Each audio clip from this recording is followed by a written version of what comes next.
Before learning the concept of dependency injection, let's focus on the problem that we are trying to resolve. In the concept of dependency injection, there will always be at least two classes. One class will use the instance of the second class. We can create this instance by using several ways, and let's talk about the traditional way where we are not using this dependency injection design pattern. So I have created a very basic file-based application over here, and this is my file. In this file, what I have a very basic class. This is the email service. In this email service, I have only one method. This is the send email. Here I'm having few parameters. This is to subject and the body, and we are sending the data over here. Now I have two classes, and both these classes are using this class. So what are the classes? The first class is this user registration. So because we have to use this email service class in this user registration, so we have to create the instance of this email service class. How do we do that? We are doing that over here in this constructor. Then we have this main method, and inside this register user method, we are calling this email service. Here we are passing some parameters that are needed for this send email, and it is working. Similarly, we have one more class. It is order processing, and in this one we are again using that email service. We are creating the instance in this constructor, and we are calling that email service in this process order method. So this is extremely simple. Basically what I have, three classes. One class is this email service. This is one calling class. This is the second calling class. Okay, so what I'm doing over here is, this is the user registration class. This is my object name. I'm creating the new instance of this user registration, and from that I'm calling that register user method. So this is the class. I'm calling this method. I'm creating the instance. What will happen internally, when I will create the instance of this user registration class, this will also create the instance of this email service class. Similarly, in the second object over here, I am creating the instance of this object processing class. When I will do that, ultimately this second order processing class will also create another instance of this email service class. So what is happening over here? We have two classes. Both the classes are using the email service, but they have their own instance of this email service class. This is how we always work if we are not using the dependency injection. And if you are thinking about what is happening in this application, there is no console application, this is just a page. In .NET 10, we have this file-based applications. You can create only one single file by this .cs, and you can write your entire code and you can run that application. Okay, so let's just run it. So here I'm going to open it in the terminal window. There we are. We have already installed the .NET CLI. So here I'm writing this .NET, the name of my file. The name of file is this problem without dependency injection. Let's hit the enter button. What will happen?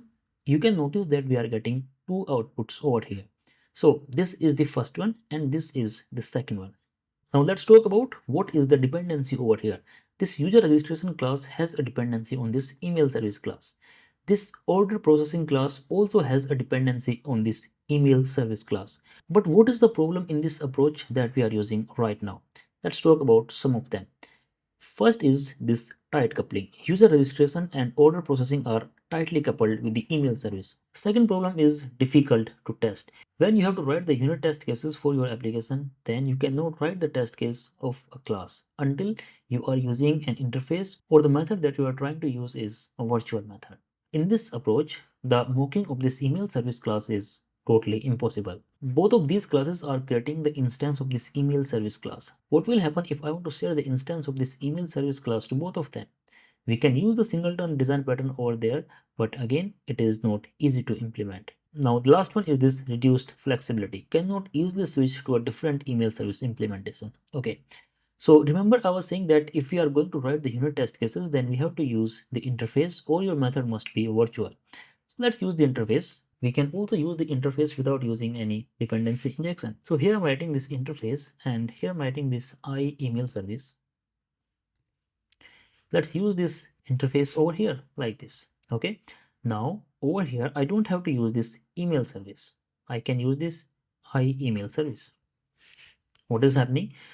This email service class is using this interface as a contract. We are using that contract over here. But if you will notice, the problem is still the same. What is the problem? Here we are creating the instance of this email service class. Here also we are creating the instance of this email service class. So ultimately you cannot even mock this. If you will try to mock this email service, here when you will create the instance of this order processing, you will create the instance of this email service class also. So in your unit testing, you might send the actual email to your user, the data that you will provide. This is the last line, reduced flexibility. So what I'm saying over here is, so for example, for this email service, I'm using some provider. Tomorrow I want to replace it with something else. Either I have to update my email service class over here, or one of the easiest way is that, for example, I want to create one new class over here like this, email service 2. And this time I want to use this email service class in these calling classes. So what I have to do, use this email service class and paste it over here. So it means even if there is a change in this separate code, we have to make the change in our calling classes also. If you are using the concept of dependency injection, then you don't have to write or make any change in these calling classes. These are the clients for this dependency. But now without dependency injection, we have to make the changes over here. What is the problem that we are trying to resolve? The problem is this class has a dependency on the email service. What we are doing to resolve that, we are creating the instance by using this new email service. This is something we have to avoid. What we have to do, we have to get this instance from some other place, the outside of this user registration class. That is all about this dependency injection. But there are so many concepts in this dependency injection design pattern. We will talk about all of them one by one.